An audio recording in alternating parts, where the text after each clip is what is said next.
Good morning, good morning, good morning.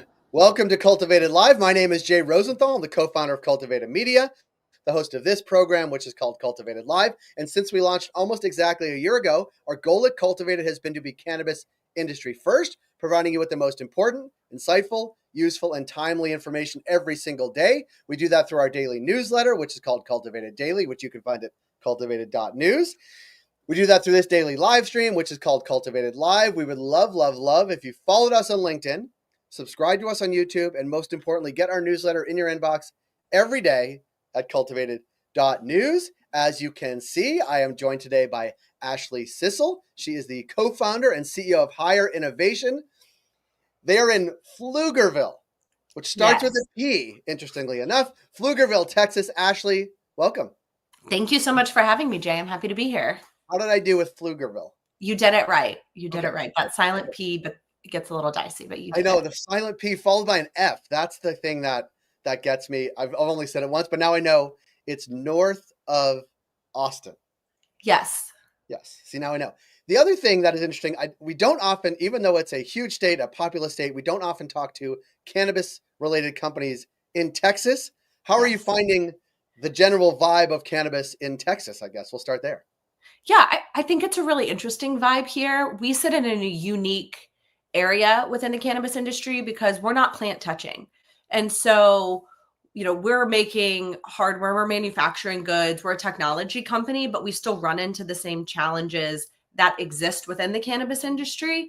But the state is an interesting one. I mean, I've heard firsthand from our ag commissioner who said Texas will be last. I'm not going to push the legalization, but we've got a great lobby day coming up on, I think it's December 13th, that we're going to go down to the Capitol and like push the legislation to go through. So, I mean, it's an interesting landscape. I think a lot of people are doing a lot of really good stuff, especially in like the beverage industry is really booming here. And that's been really fun to see. And so being a part of it is just really interesting because we don't have a lot of the same challenges. The state is weird. We've got our attorney general suing states or cities who have decriminalized it by, vote. Like it's all really wonky, but at the end of the day, the industry is trying to support each other. And it's like, okay, we all have to like rising tides.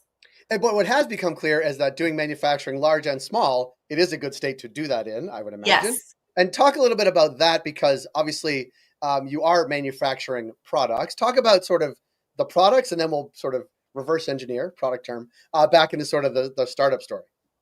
Yeah, of course. So we decided we have two products that we have. Our first product, which is kind of our hero product, it's called the Duet. It's this big girl back here, and she is the size of a coffee maker, and she's a dual chambered smart grinder, which will grind, weigh, blend, and pack a cone in 30 seconds for you. And she retails for $2,000. And why I say that the price is there's a lot on the market from an equipment standpoint, especially on the B2B side, that's just really expensive. And as we know in the industry, people are really strapped for cash.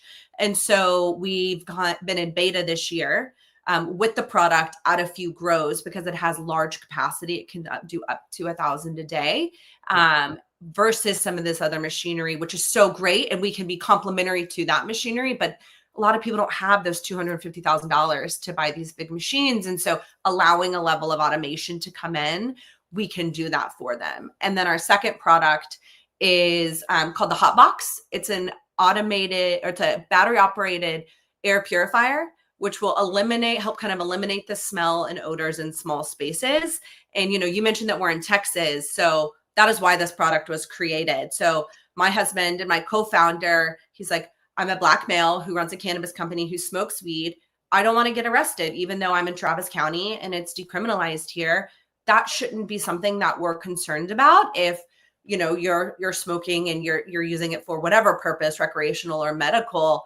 And so that's really how he created that product, was out of personal desire, need to not smell like smoke or have, if, he and I are together, smoke coming in my hair or blowing on me if that's not something I wanted in the moment. So those are the two products that we have. I like them. I can think of a use for the hot box. for my teenage years as well. It would have been super helpful. Maybe fraternity house is probably more appropriate, more age appropriate. Let's talk about Yes. the duet, because I did see a little video about it online, in which we Yep. can share anything. Like you talked about, sort of it can blend, right? So Yes. I buy 2 ounces, right? So I like 1 ounce, 2 ounce, and I want to put some in and create my own sort of proprietary pre-roll blend. Like, does it work like those fancy coffee makers that grind the beans, put the beans in the thing, run the water through, steam milk? But this is all to fill that cone. That's exactly right. And so you put full bud in the top, and then you select the ratio that you want between the two different containers. And then you hit go and it will grind it, weigh it, blend it, and pack the cone for you. Excuse me. And the reason that we really wanted to create that is cannabis affects everybody differently. And knowing that, it's like, okay, well, if somebody wants to blend some CBD into their THC because they don't want something that's super high potency, but that's not available at their local dispensary, they should have the option to do that. And so we also know on the medical side, providers are writing scripts that are blends. And so if you're someone with a medical need and you don't have the ability to do that yourself, but that is what your provider is saying is going to like work best for you and whatever the management of your symptoms are, you should have the ability to do that. And that was really the genesis of the whole company, is giving, medical relief to patients. And so, yeah, put the full bud in and then you go down. The only thing it doesn't do is tie it off. And we did that purposely because we know people get specific if they want it, like twisted or Dutch crown, whatever that looks like. People are very specific about that. I know, because my wife is a great joint roller. But this might be right up her alley. But she's a great joint roller. But she has a specific way that she does it, and our friends don't always love sort of that way with the I don't even the twist. Yep. Talk a little bit about your respective backgrounds. You and your co-founder is also your husband. Talk a little about your backgrounds, because I think it's always interesting to what brought people to the cannabis space, and the sort of overlay of like their professional background bring into the cannabis space, and how that sort of sets them apart or uniquely. Absolutely. So I started out I'm from Texas. I grew up in the Dallas area, was in Dallas after college, working at a marketing agency on big brands like, Frito-Lay, Dr. Pepper, et cetera. And met a girl who started a startup, and she moved out to San Francisco, was running it. It was an e-commerce lifestyle gifting brand. And I was just super intrigued by what she was doing.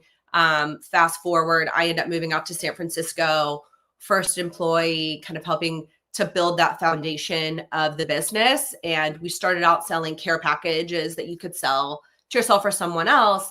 But then it's like we had customer demand to manufacture products that we created on our own, which got me into the manufacturing world. So understanding how you manufacture overseas, what capabilities exist, those limited capabilities of domestic manufacturing, and then really starting to get that foray. So we moved that business down to Austin in 2016, and I've been at a couple different startups since then as well. And so I think for me, because I have the background of manufacturing, I've been at startups. And so I understand where you're going to fall. I've seen it happen with brand new entrepreneurs all the way through, seasoned entrepreneurs who this is their third company, but you still can kind of create those same patterns. So I'm trying to break those patterns for how we're approaching not only running the business and then manufacturing.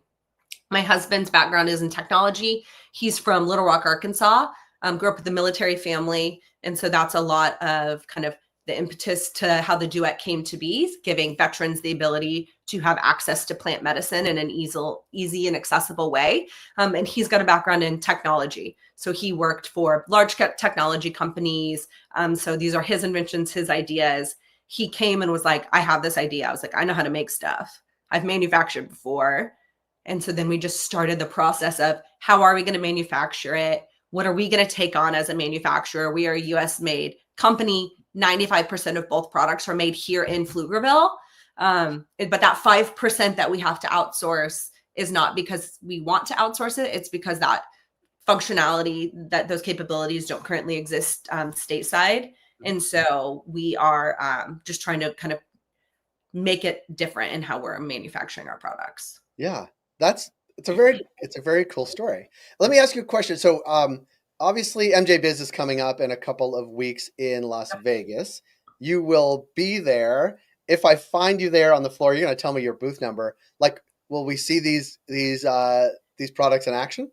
Yes. So we will be at MJ. We're going to be in the new section, the Cultivated section, which I think is going to be their first year to be there. We're in booth C7648, and we'll have both products. And what's going to be great, especially about the hot box, we have a partnership that we'll be announcing that week as well, which we're excited about. But the really cool thing about Higher Innovation and how we're manufacturing is it allows us to do mass customization at scale, where we're not having to get a lot of new molds. We're not having to pay all of these things out of pocket. We can actually get customer feedback. And so we'll have some of the customization opportunities there that we'll be showcasing at the show as well. Well, that sounds fun. I'm going to come find you. I just wrote it down. C7648. Yes. I got that right? I didn't mix up some numbers there. All right. Nope, we're going to find you on the floor. We'll have cameras. We can talk to you there as well. And I guess what are you most excited about the year ahead? Because we're coming towards the end of the year, right after MJ Biz. Like what does the future hold in 2025 for Higher Innovation? Notwithstanding you have an announcement you don't want to make. Yeah. I'm pumped for 2025. For the past 2.5 years, we've been in R&D, and we have been just really heads down, focusing on the product, getting it right, getting it ready to go to market, beta testing, getting customer feedback. And so for us, 2025 is really a coming out year. We have been at a couple trade shows. We've been very under the radar. Not a lot of people know who we are. And I think for 2025, we have the ability to, really just come out the gates with very cool products that are functionally beneficial, that work really well. And so I think for us, it's just kind of going to be a little bit of a coming out party, which we're excited about because we want our products in the hands of everybody. We want to be pushing, the change that the industry writ large wants. And so for me, it's just getting people to know who we are, showing people what our products can do, hearing from our customers what works, what doesn't work. Because again, with how we manufacture, leveraging additive manufacturing, which is 3D printing, we can actually take the feedback in real time, and we can hear this piece isn't working. I can change that. I'm not sitting on 10,000 units that I've got to push and then I can't make changes. So for us, just getting the product in the hands of the consumers and getting their feedback, good and bad. I want you to tell me what breaks so that we can make it best for you, is really what I think 2025 is going to be great for us. I'll put your email in the show notes and they can email you directly. Please do. I'm just kidding. But I appreciate, love the story. Super interested in seeing the products in Las Vegas. Appreciate the time this morning, Ashley, and we'll see you in a couple of weeks. I love it. Thank you so much, Jay. All right, you got it. That is it for today's Cultivated Live. Tomorrow, same time, same channel, we'll have Damian Fagan on. Damian Fagan is the outgoing Chief Social Equity Officer at the Office of Cannabis Management in New York.